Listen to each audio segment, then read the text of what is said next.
I'm from Harmony Schools, and today I'll be showing you the experiment of invisible pens.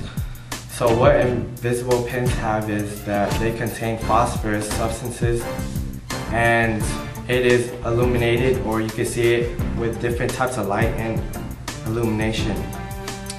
First, for the experiment, you need an invisible pen, piece of paper, and a UV light flashlight.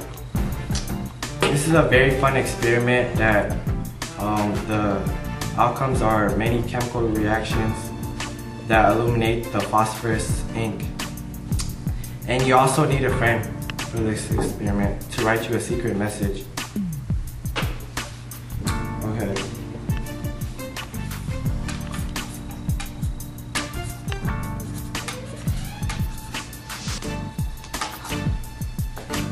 So now I turned on the flashlight, and you will see it here that it says this, and that's basically what the secret message was. And that's it. It's my experiment. Thank you. I'm from Harmony Schools.